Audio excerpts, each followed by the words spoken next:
દોસ્તો, મારી ગુજ્જુની મોજ ચેનલમાં આપનું સ્વાગત છે। આજના વિડીયોમાં આપણે વાત કરવા જઈ રહ્યા છીએ કે આજે તો ફાઇનલી વિયુને હોસ્પિટલમાંથી ઘરે આવવાની રજા મળી ગઈ છે। તો ઘણા બધા લોકો તેને જોઈને કેટલા ખુશ થઈ ગયા। આજે તો બેસે ઘરે કેવું રમણ બમણ કરી દીધું।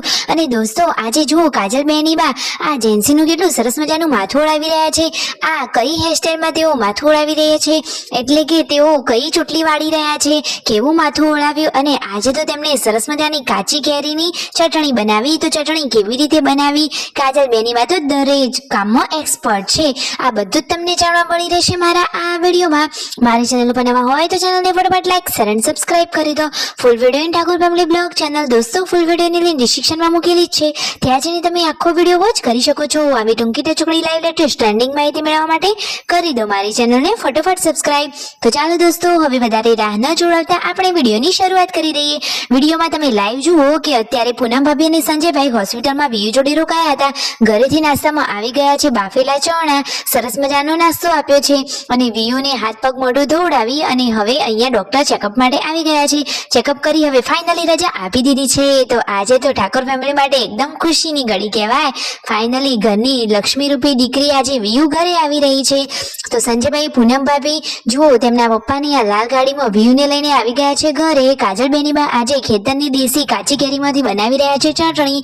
તો દોસ્તો, તેમને એકદમ દેશી સ્ટાઇલમાં સરસ મજાની ગામડાની ગામઠી રીતથી બનાવી મસ્ત મજાની કાચી કેરીની ચટણી। જોતા જ મોઢામાં પાણી આવી જાય એટલી ટેસ્ટી છે। જુઓ, ખલમાં વાટી આ રીતે સરસ મજાની ખટ્ટી મીઠી અને તીખી ગળી ચટણી બનાવી દીધી છે। જોતા જોતા કોને મોઢામાં પાણી આવી ગયું દોસ્તો?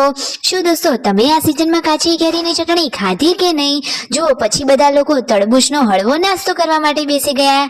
ભાણાભાઈ પણ નાસ્તો સરસ મજાની મોજથી કરી રહ્યા છે।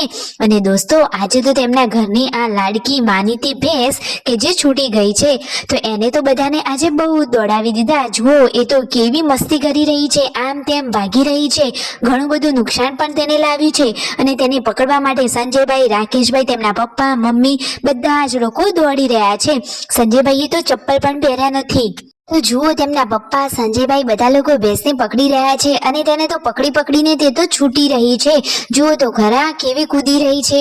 પછી ફાઇનલી સંજયભાઈએ તેને પકડી લીધી અને તેમના મમ્મી પાછળથી હાકી એને ઘરે લઈ ગયા। તો જુઓ, સંજયભાઈને તો પગમાં ઘણા કાંટા પણ વાગી ગયા। દોસ્તો જુઓ તો ખરા, ભેંસને પકડતા તેમને કેટલું બધું આ વાગ્યું, તો કાંટા તો કાઢી દેવા પડશે। અને ફાઇનલી હવે જુઓ, રાત્રે જમવાનો ટાઈમ થઈ ગયો છે। બધા જ લોકો આજે તો ચૂલા ઉપર રસોઈ બનાવી રહ્યા છે। હમણાં ગેસના બાટલાની જે પ્રોબ્લેમ સમસ્યા ચાલી રહી છે, એના લીધે આજે ઠાકોર ફેમિલીના ઘરે દેશી ચૂલા ઉપર બધી જ રસોઈ થઈ રહી છે। તો કાજલ બેનીબાએ સરસ મજાની ખીચડી અને સરગવાનું શાક બનાવી લીધું છે અને હવે પૂનમ ભાભી રોટલી કરવાની તૈયારીઓ કરી રહ્યા છે। તો જુઓ, ગામડાનું જીવન હોય તો એમાં કોઈ પણ મુશ્કેલીનો સામનો આસાનીથી કરી શકાય। તો પૂનમ ભાભીને કાજલબેનના હાથનું શાક ખાવું હતું, તો કાજલબેને બનાવી દીધું છે સરગવાનું શાક। અહીંયા લોટ બંધાઈ ગયો છે, તો હવે રોટલી કરવાની જ બાકી છે। આજે તો ગેસ પર કશું નહીં રંધાય। તો ફાઇનલી હવે જુઓ, શિલ્પા ભાભી અને પૂનમ ભાભી રોટલી બનાવવા માટે બેસી ગયા છે।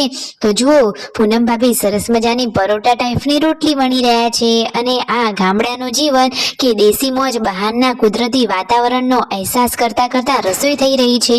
બધા લોકો સાથે મળી હળી મળીને જમવા માટે બેસી ગયા છે।